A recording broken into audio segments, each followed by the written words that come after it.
my PLU story. So I am an Achiever Scholar. So we were kind of required to take Psych 113, and the academic advisor for us was teaching that class. And so she kind of we were doing an activity about how in high school we had a Latino club. And so we were in class and she was like, well, we don't have one here at PLU. I think you should totally do one. So we were like, okay, well, we'll see what happens. So we allowed like maybe 3 weeks to go by. And then we were like, okay, some of the other commuters were like, we're just coming to school, but we're not really getting involved in kind of experiencing everything, and we kind of need it. And so what we did was, with 2 others, we got together and we had 10 people to sign up for the club, like if they would like to join it. And then we got it started, and now there's a Latino club.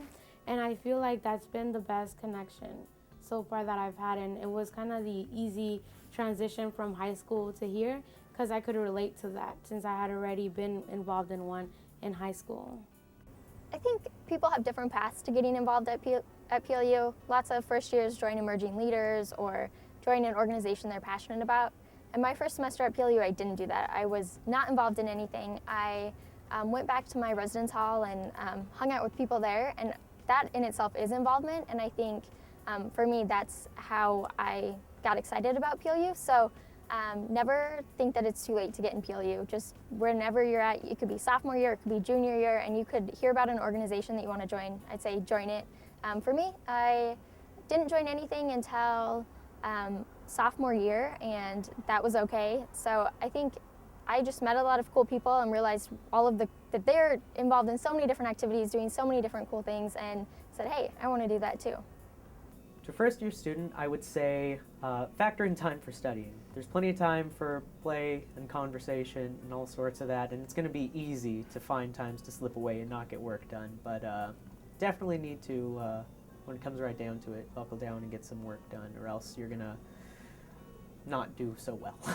Take time to figure out what you're passionate about and like what you want to do with your time at PLU. Like, just because you have no idea what you want to major in, or you're overwhelmed by the opportunities on campus, like, take time. Don't feel rushed to do anything, or like you have to be anywhere with anything. Like, this is your time to like figure things out, and just because you maybe don't like have your 4-year plan mapped out, it is definitely not the end of the world. And I think you should just try different things and figure it out and not be stressed out. Always be active. Be active and motivated, and know that there's people here who really care and who really want to help out.